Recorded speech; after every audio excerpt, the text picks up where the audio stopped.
देखिए green TV YouTube पर भी, बस सब्सक्राइब करें और बेल आइकन दबाएं। नमस्कार दोस्तों, स्वागत है आप सभी का किसान बुलेटिन में और मैं हूं आपके साथ पारुल यादव। चलिए जल्दी से एक नजर डालते हैं खेती किसानी और ग्रामीण भारत की आज की बड़ी हेडलाइंस पर। छत्तीसगढ़ के किसान ने किया नया प्रयास, रंगीन गोभियों से चमकाई अपनी किस्मत। पद्मश्री सम्मान के लिए चुने गए सहफसली खेती को बढ़ावा देने वाले किसान सेठपाल सिंह। छत पर बागवानी के लिए 50% अनुदान देगी सरकार, 50,000 रूपए तय की गई अधिकतम लागत।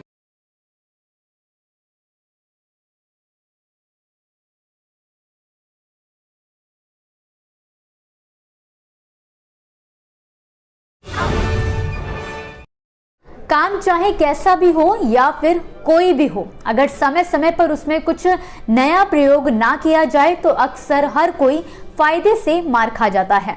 तो वहीं दूसरी तरफ जो नए प्रयास करते रहते हैं उन्हें समय रहते सफलता भी हासिल होती है। इसी कड़ी में छत्तीसगढ़ के बिलासपुर के रहने वाले एक किसान जदुनंदन वर्मा ने एक नया प्रयास किया, जिसकी तारीफ और वाहवाही अब पूरे जिले में हो रही है। जी हां, दरअसल जदुनंदन वर्मा ने अपने खेतों में 4 रंग की गोभियों का उत्पादन किया है, जिनमें सफेद के अलावा गुलाबी, पीली और हरी गोभी यानी कि ब्रोकली शामिल है। खास बात तो ये है कि जहां पहले जदुनंदन वर्मा को सफेद गोभी के ज्यादा पैसे नहीं मिलते थे, तो वहीं दूसरी ओर जब से उन्होंने रंगीन गोभियों का उत्पादन करना शुरू किया है तब से उनको फायदा हो रहा है। आसपास के बाजार ही नहीं बल्कि सोशल मीडिया से भी उनके पास लोगों की डिमांड आने लगी है। जानकारी के लिए आपको बता दें कि इन अलग अलग रंग की गोभियों का नाम भी अलग अलग है। जहां पीले रंग की गोभी को कैरोटीन कहते हैं, वहीं गुलाबी बैंगनी गोभी का नाम एलेंटिला है। इन गोभियों का सेवन आंखों की रोशनी बढ़ाने में काफी फायदेमंद साबित होता है। साथ ही कैंसर से बचाव में भी इसका अहम योगदान है। और इतना ही नहीं, रंगीन गोभी में विटामिन ए प्रचुर मात्रा में पाए जाते हैं। इसी के साथ ये इम्यूनिटी सिस्टम को स्ट्रांग भी बनाता है। इसमें विटामिन सी भी प्रचुर मात्रा में पाया जाता है, जिसके चलते लोगों के बीच इनकी डिमांड भी काफी बढ़ती जा रही है। खेती किसानी में अपने अहम योगदान के लिए बीते दिन गणतंत्र दिवस के मौके पर उत्तर प्रदेश के सहारनपुर के रहने वाले किसान सेठपाल सिंह को पद्मश्री सम्मान के लिए चुना गया है। आपको बता दें कि किसान सेठपाल सिंह एक बड़े पैमाने पर सहफसली खेती करते हैं, जिसमें फल सब्जियों की खेती से लेकर मशरूम उत्पादन और मछली पालन भी शामिल है। उनका मानना है कि किसानों को अपनी आय बढ़ाने के लिए नकदी फसलों की तरफ ज्यादा ध्यान देना चाहिए, तभी वो लाभ कमा सकेंगे। खबर की माने तो सेठपाल सिंह भी पहले बाकी किसानों की ही तरह पारंपरिक तरीके से गन्ना, गेहूं और धान की खेती करते आ रहे हैं, लेकिन जब कुछ सालों बाद उन्हें ये एहसास हुआ कि एक ही पथ पर चलते रहने से उन्हें कोई फायदा नहीं मिल रहा है, तब उन्होंने अपना पथ बदलते हुए सबसे पहले कृषि विज्ञान केंद्र से संपर्क किया और वहां मौजूद वैज्ञानिकों से कृषि विविधीकरण के बारे में विस्तार से जानकारी इकट्ठा की। इसके बाद उन्होंने अपने खेतों में गन्ने के साथ साथ सब्जियों की खेती करना भी शुरू किया, साथ ही सिंघाड़ा भी उगाने लगे। कमाई में और इजाफा हो सके इसके लिए उन्होंने पशुपालन और मछली पालन की तरफ भी ध्यान दिया। कमाई में और इजाफा हो सके इसके लिए सेठपाल ने पशुपालन, मछली पालन और मशरूम उत्पादन करना भी शुरू कर दिया।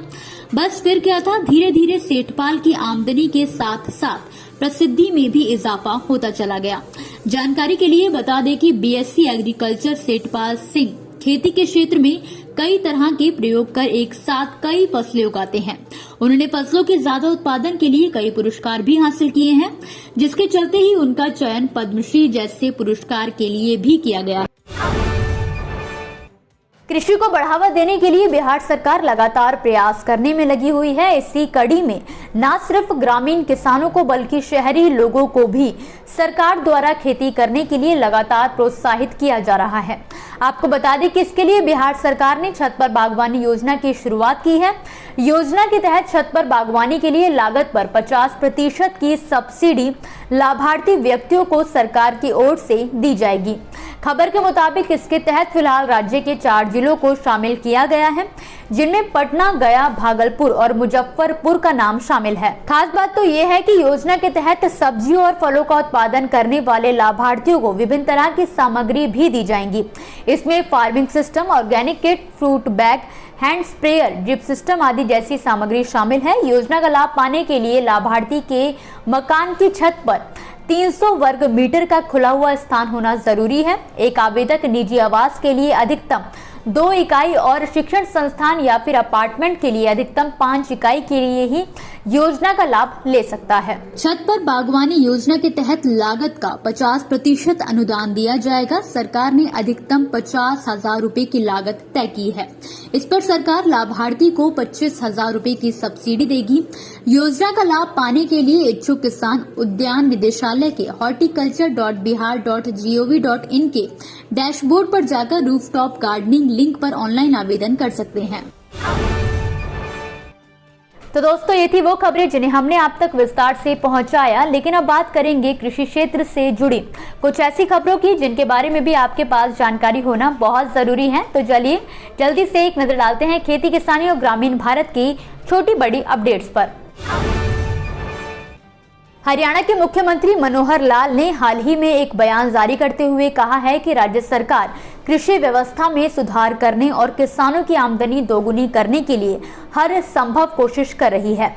इस वक्त एमएसपी यानी कि न्यूनतम समर्थन मूल्य पर 14 फसलों की खरीद करने वाला हरियाणा देश का एकमात्र राज्य बन चुका है। जानकारी के लिए आपको बता दें कि इन फसलों में धान, गेहूं, जौ, सरसों, मक्का, बाजरा, मूंग, मूंगफली, अरहर, उड़द, तिल, चना, सूरजमुखी और कपास आदि जैसी फसलें शामिल हैं। खास बात तो ये है कि हरियाणा में गन्ने का भाव भी देश भर में सर्वाधिक 362 रुपए प्रति क्विंटल दिया जा रहा है। छत्तीसगढ़ की राजधानी रायपुर में लगातार 24वें दिन भी किसानों का आंदोलन जारी रहा। एनआरडीए बिल्डिंग के सामने हजारों किसानों ने झंडा फहराकर ट्रैक्टर रैली निकाली। इस दौरान 27 गांवों के ग्रामीण आंदोलन में शामिल हुए और किसान सभा को समर्थन दिया। मंच में स्कूली बच्चों ने सांस्कृतिक रंगारंग कार्यक्रम की प्रस्तुति भी दी।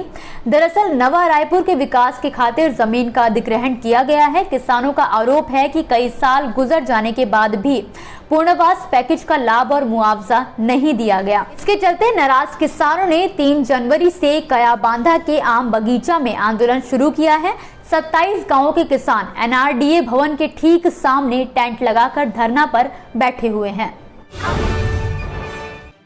हाल ही में मध्य प्रदेश के सागर जिले में एक किसान कलेक्ट्रेट पहुंचा और घुटनों की बल बैठकर उसने अधिकारियों को अपनी पीड़ा सुनाई।